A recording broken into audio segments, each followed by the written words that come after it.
అయితే చాలా మంది ఏమని మాట్లాడతారంటే బైబుల్ అనేది ఒక బూతు పుస్తకం 100%. చాలా మంది మాట్లాడతారు. సో మీ ఒపీనియన్ ఏంటంటే మీరు బూతు పుస్తకం అంటారు, ఇంకేమైనా కొత్తది ఏదైనా పేరు పెడతారా మీరు?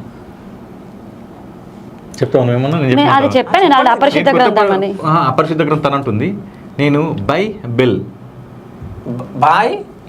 బైబిల్ ఓకే అంటే దీని నుంచి నువ్వు ఏది చెప్పినా అని 10% డబ్బులు వస్తాయి, బిల్ వేస్తారు. బైబిల్ అది బైబిల్.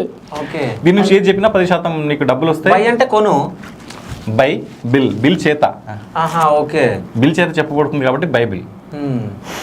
అన్ని దీని నుంచి ఏది చెప్పినా అని 10% మనకు దశమ భాగం వస్తుంది.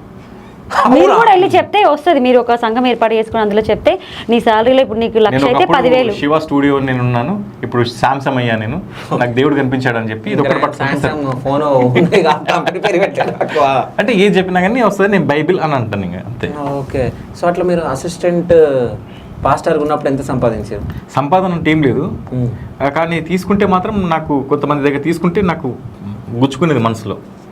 లేని వాళ్ళ దగ్గర తీసుకున్నప్పుడు కానీ, అంటే వాళ్ళు ఇచ్చినప్పుడు తీసుకున్నప్పుడు, ముసలోళ్ళు బరీ బీదగా ఉండేవాళ్ళు, ఏమంటే పాకలు ఉండేవాళ్ళు, అలాంటి వాళ్ళు మళ్ళీ మీరు వండుకునే అన్నంలో కొళ్ళు కూడా పిరికెడు నువ్వు ఎన్ని పూట్ల అన్నం పెడితే అన్ని సార్లు పిరికెడు బియ్యం తీసి ఒక కవర్లో వేయాలి.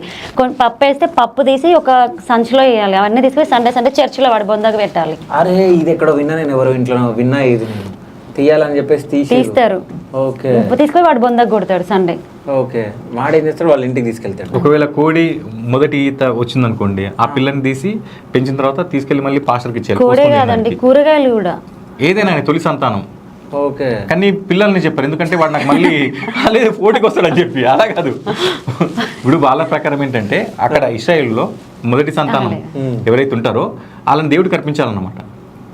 అది కూడా అర్పిస్తే మళ్ళీ వాడు నాకు పోటీకి వస్తే నా దశమ భాగంలో బొక్క పడదు. బుల్లి పాస్టర్ అయితే అందుకే